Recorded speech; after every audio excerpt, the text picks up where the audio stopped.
என்ன கரகோஷம், என்ன கைதட்டல்! அப்பாடா! எவ்வளோ சந்தோஷமா இருக்கு தெரியுமா? இன்னைக்கு அர்ச்சனாக்கு வந்த கைதட்டல பார்த்து இப்படி சும்மா கமல் சார் மட்டும் இல்ல, ஹவுஸ்மேட் மட்டும் இல்ல, எல்லாருமே மிரண்டு போயிருப்பாங்க. அவ்வளோ கிளாப்ஸுங்க. கிட்டத்தட்ட ஃபைனல் நெருங்கிருச்சு. வின்னர் யாருன்னு அனௌன்ஸ் பண்ண போறாங்க. இப்ப போய் அர்ச்சனா வேற எதுக்குமே கிடையாது. ஏன் நீங்க பணப்பெட்டி எடுக்கல அப்படின்னு சொல்லி காரணம் ஒவ்வொருத்தரா கேட்டு வராரு. ஒவ்வொருத்தரா சொல்லிட்டு இருக்க வரிசையில் அர்ச்சனா எந்திரிச்சு காரணம் தான் சொல்ல வராங்க. அதுக்கு ஏகப்பட்ட கரகோஷம். ஆடியன்ஸை பார்த்துட்டு இருக்க நம்ம காதுக்குள்ளேயே கிட்டத்தட்ட ஒரு குத்துப்பாட்டு வர மாதிரி ஒரு செம்ம ஃபீலிங். விசித்திர மேடத்தோட முகத்தை பார்க்கணுமே, க்ளோஸ்அப்ல காட்டியிருந்தா இன்னும் நல்லா இருந்திருக்கும். ஆயாலும் பேருக்கு அர்ச்சனா சந்தோஷப்படுத்துறதுக்காண்டி பேசிட்டு இருந்துச்சு. ஆனா இந்த கரகோஷத்தை பார்த்துமே கன்ஃபார்மே பண்ணியிருக்கோம். கிட்டத்தட்ட அங்க இருக்க எல்லாருமே ஷாக் ஆயிருப்பாங்க. இருந்தாலும் விஷ்ணு, மணி, தினேஷ்ங்கிற ஒரு ஓரளவு கான்ஃபிடன்ஸாக தான் விளையாண்டு இருக்காங்க. சார் வந்து அப்புறம் கமல் சார் ஏன்டா பணப்பெட்டி எடுக்கல முட்டா பதிலான்னு சொல்லி மணி ஒரு கேள்வியை கேட்க அதுக்கு ஒவ்வொரு ஹஸ்பண்டும் ஒரு விளக்கம் சொல்லிட்டு இருந்தாங்க. பார்த்தீங்கன்னா ஒரு சில பேர் சொன்ன கருத்துக்களை தவிர இருக்கவங்க எல்லாரும் சொன்ன கருத்துக்கள்லாம் ரசிக்கும்படியே ஏத்துக்கிற மணி தான் இருந்துச்சு. முதல்ல தினேஷ் சொன்னது, அந்த இடத்துல நீங்க ₹1 கோடி வச்சிருந்தா அது எடுக்கிற வேண்டிய மனநிலைமையில வரல. நான் வேற இன்டென்ஸ்காண்டி தான் வந்தேன். நான் நினைச்ச இன்டென்ஷன் நிறைவேறினா போதும், அந்த ஒரு மைண்ட் செட்டில் தான் இருந்தேன். நான் யாரும் வெளியுள்ள காட்டினா போதும், மற்றபடி எனக்கு பணம் மேட்டரே கிடையாது சார் அப்படின்னு சொல்லி சூப்பரான பாயிண்ட் எடுத்து வச்சாரு. அதுக்கும் ஆடியன்ஸ் வந்து கிளாப்ஸ் இருந்துச்சு.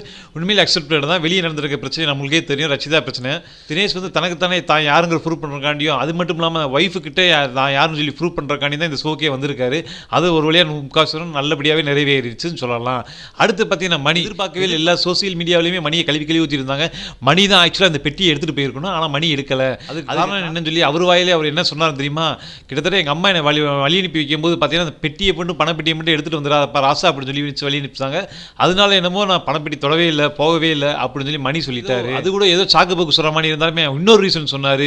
அதாவது நான் அது போக்கிலே விட்டுட்டேன் சார், எதுவரை போகுமோ எதுவரை போய் முட்டி மோத முடியுமோ அதுவரை முட்டி மோதுவோம் அப்படின்னு சொல்லி நான் களத்தில் இறங்கிட்டேன், நானாக போக விரும்பலை அப்படின்னு சொல்லி ஒரு பாயிண்ட் எடுத்து வச்சார். கிட்டத்தட்ட வசதியில் ரொம்ப கம்மியாக இருந்தாலுமே பணத்தை கண்டு பயங்காமல் தன்னோட எய்மை நோக்கி போகிறார். பார்த்தீங்கன்னா மணி உண்மையிலே வேற லெவலில் ஜெயிப்பார்.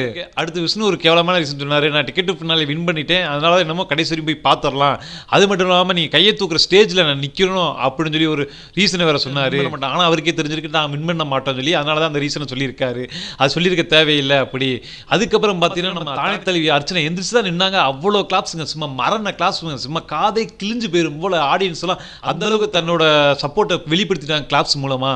அப்புறம் எந்திரிச்சு கருத்தை சொன்னாங்க, என் தங்கச்சி ஏற்கனவே சொல்லிட்டா, நீ ஜெயிக்கிறியோ தோக்குறியோ எந்த பெட்டியும் தொட்டுறாத, துணி பெட்டியை மட்டும் தான் தொடரணும், வீட்டு விட்டு வெளியே வரும்போது மற்ற எந்த பெட்டியும் கூட நீ தொற்ற கூட கூடாது அப்படின்னு சொல்லி கட்டன் ரைட்டாக என் தங்கச்சி சொல்லிட்டு போயிட்டா சார். அதனால தான் சார் நான் எடுக்கலன்னு சொல்லி சூப்பரான பாயிண்ட் எடுத்து உட்காந்துட்டாங்க.